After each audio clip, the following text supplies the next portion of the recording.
said, when you are not comfortable with the harvest, what do? You change the seed.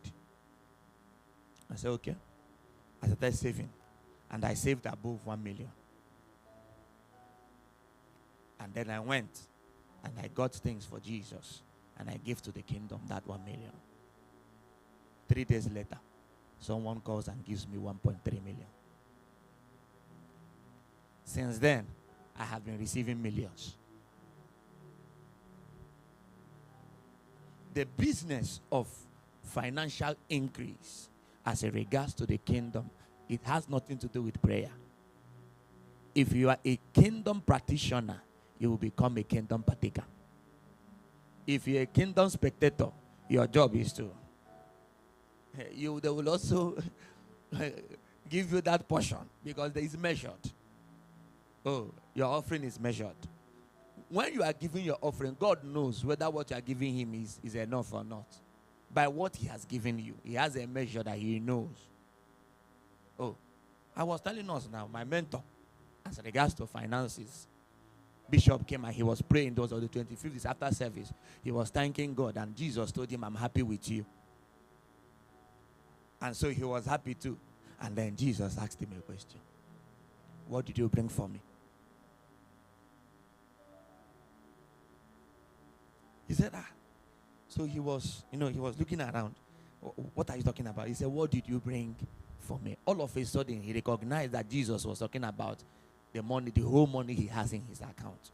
He said, that's not a problem. Well, he carried it. It's not easy. Like this I'm talking about, it's not easy. It's not easy now. You use your own to settle some issues now. So he carried that money and went and gave Jesus. He said it was from that point his finances did boom. There are sacrifices that makes you dead. And it's only dead people that God blesses. So long as you are still with your calculator. House rent. School fees. Pastor Nuchukwu na Pastor Nuchukwu. That's my mentor. What made me addicted to him was his storyline. His children didn't go to school for 2 years. He took their school fees and went and gave for church building. Meanwhile, it took his wife 10 years to know the village of the husband because there was no money. I see Pastor Nuchukwu not once, not twice. He will bring out his watch and lay as offering. His wife, after service, will go and look for money and go and give church and collect back the husband's watch. Sometimes you will see him, he will remove his shoe and give church as offering. There's no money now. He will give church. His wife will go and look for money and come and redeem the husband's shoe because the husband's shoe has been locked. So he will redeem it. There are crazy things that men do. If you ever see a man rising in the kingdom, what took him up there was sacrifice. What changed my story? I will neither give sleep to my eyes or rest to my body until I find a resting place for God. We are moving from Ehimere to here. I told God, it was me and superintendent now. He said to me, he said, Prophet, can't we leave this place? I said, we can. He said, can we? I said, yes. I told him, give me 3 weeks. We came to church and made an announcement. And said, we are living here.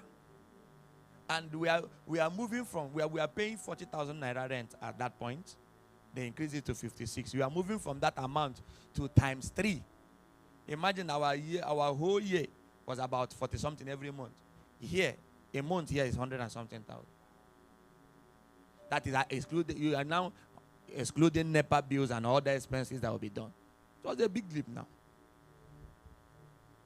How can you go from paying 20,000 naira every month, every 2 weeks, to paying 100,000? How do you do it? And I say, Alama nokosia. We began praying. I started teaching on finances. We began praying. In church, we will pray. One of the days, we say, okay, we've prayed enough. It's time for work. We'll say, everybody come. If you want to come and give for the movement of the body of Christ, come. People feel ought and even Some people wrote 18 million. Some people wrote 25 million. Some people wrote 50 million. Some me. The Lord give you understanding. When we calculated that amount, I told Pastor Kuma, we are buying government house. We are buying government. One person, one, is owing 150 million. I brought out my own and I wrote, I said, Jesus, I will give you 400,000. And then I splitted other money. Follow my story. Meanwhile, one person will write 3 million, 5 million, 4 million, 6 million. One person. Jesus said, don't mind that thing that they wrote there. There are people that vowed up to 10 million that has not brought one kobo. We still have the record. If I want to cause commotion, one day you just see media news. In here that day. And when I came inside, Jesus came to me and said, my faith is not big. Jesus said, what did you write? I said, 400,000. You know I don't have. As at that moment, I don't have up to 1,000 naira in my account. I said 1,000 naira. Jesus said, have I ever sent you on an errand and disgraced you along the way? I said, no. He said, then why would you write this figure? It's me and Jesus in my office. He said to me, you have insulted me. I said, but I don't have any. He now reminded me, when we wanted to buy this keyboard, I didn't have money. Then, the best of what anybody gives me is 20,000. This thing I'm telling you is not long. It's about 2 years now. And that's what my other brother gives me for my monthly feeding. So I said, Jesus, I will sacrifice this 20,000 into 4. That's how much? 80,000 naira. I said, I will give you 80,000 to contribute for the keyboard. Then church people promised me money. Everybody. Hey, we said we are going to buy a keyboard. Papa, God wouldn't Lagos first. Early hours of the morning, I was in the first bus to Lagos. My sister. I started calling my brethren inside car. I was not hearing switched off. I was not hearing not available. Hey, Jesus.